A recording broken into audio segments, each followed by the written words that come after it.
ঘুমো ঘুমো আখি ঘুমে পড়ে যাইতেছি, তারপর ঘুমাইতেছি না।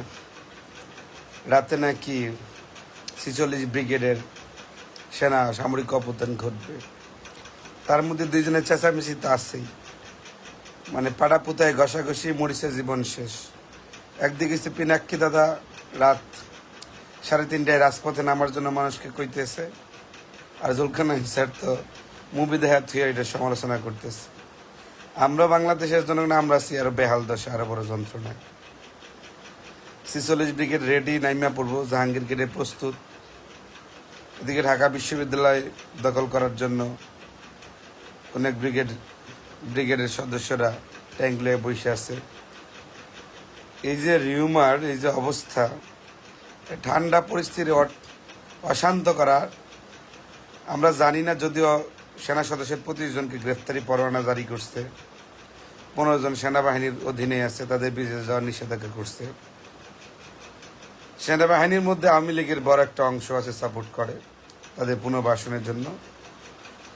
কিন্তু দুঃখের বিষয় এই যে মাঝে মধ্যে জানি না বাইরে থেকে আমাদের সচেতন করতেছে নাকি এক প্রকার প্রহসন খেলতেছে। বিগত কয়েকবার তারা এই সরকারকে ফল করে ফেলছে, আলটিমেটলি সরকারের ফল হয় নাই। তবে শেষ এখন আমরা জায়গায় আছি, ঘুম নাই, খাওয়া নাই, খালি এগুলি যে কি অবস্থা হয়। তবে আমরা অনেক কিছু বুঝতে পারলে আমরা দেশের সাথে, জাতির সাথে, জনগণের সাথে সজাগ থাকি যে আসলেই ৪৬ ব্রিগেড কুক করতেছে কিনা, কুকুরা ক্ষমতা দখল করতেছে কিনা। আপনারা এই বারবার পিনাকিদা, ইলিয়াস এক এক ধরনের বক্তব্য থ্রু করতেছে। আমরা জানি তারা একটা ফেসবুকে ইনফ্লুয়েন্সিয়াল ভ্যালু ক্রিয়েট করতে পারে। তাদের মিথ্যা ভ্রান্ত তথ্যের মধ্যেও আমাদের দেশের জনগণ বিভ্রান্ত হয়েছে। এই শেষ রাত ফজরে আজান দিবে, এখনো পর্যন্ত পাহারা দিতেছি, সজাগ অনলাইন পাহারা দিই। হয়তো যদি এই যে কোনো ৪৬ ব্রিগেড বা কেউ যদি বাইরে যায়, আমরা আমগো যা কিছু আছে তাহলে আমরা বাইরে। আমার মনে হয় না সেনাবাহিনী সেই ধরনের ভুল সিদ্ধান্ত গ্রহণ করার সম্ভাবনাও নাই। আপনারা যে অনেকেই দেখতেছেন, আপনারাও সজাগ আছেন।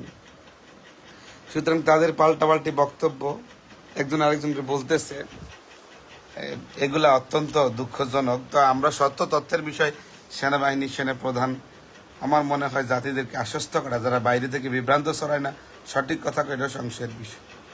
কেন আমরা তো মনে করেন এই ধরনের ঘটনার সাক্ষী। বাংলাদেশের নির্বাচিত সরকাররাও থাকার পরেও, গণতান্ত্রিক পরিবেশ বজায় রাখার পরেও ২ দিন বা সেনা অভ্যুত্থান ঘটল। তো এখন বাংলাদেশ যে অস্থিতিশীল অবস্থা তৈরি করতেছে,